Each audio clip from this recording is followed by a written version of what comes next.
mean, there are lots of awards that are given out, and part of the criteria for those, some of the criteria are certainly innovative, or new anyway, promising practices in teaching, research, leadership, and so forth and so on. And so I mean, the fact that this Penn Exec Doc program has sought fit to establish such an award with such a unique, distinctive niche is really something. I'm going to just accept as fact that I'm deserving of the award.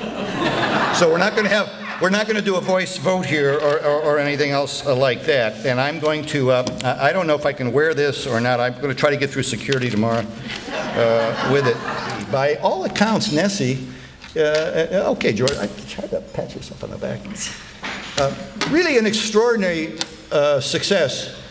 It's one of the few foundation funded efforts that has been self-sustaining over long periods of time. I think you go back several decades, it'd be hard to find more than one or two others, and it's the backbone, as Vasti will tell you, of our Center for Postsecondary Research. We've overused perfect storm analogy, but that's exactly what was happening at the turn, right, of the century, where we had accreditors, policymakers, the media. They were all almost on the same page saying we need more evidence that what's going on inside colleges and universities was actually making a difference. We were doing the right thing. We had an exceptional national advisory board to help us guide the work, and it turns out that Robert Zemsky was part of that inaugural group. What are you going to do to stay in the game year-round? What are you going to do to promote, move forward educational improvement year-round?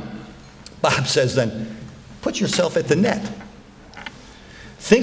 Get up to the net and get prepared to volley back every question you get from the media, from a policymaker, from a prospective student, from a parent. The question may be totally irrelevant to student engagement. But what you want to do is you want to become a go-to place that people will seek out to learn more about what really matters to quality of undergraduate education.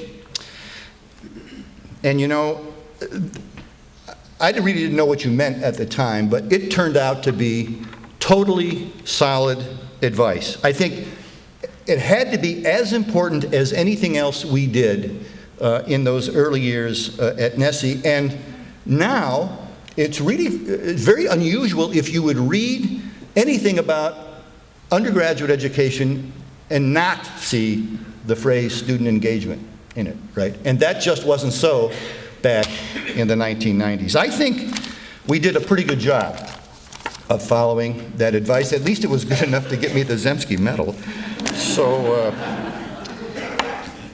So thanks to you, Bob, for decades of groundbreaking work that has brought new meaning and promise to the phrase innovation in higher education. Again, my thanks to the Penn Executive Doctoral Program for finding my work worthy of the Zemsky Medal. Thanks so much.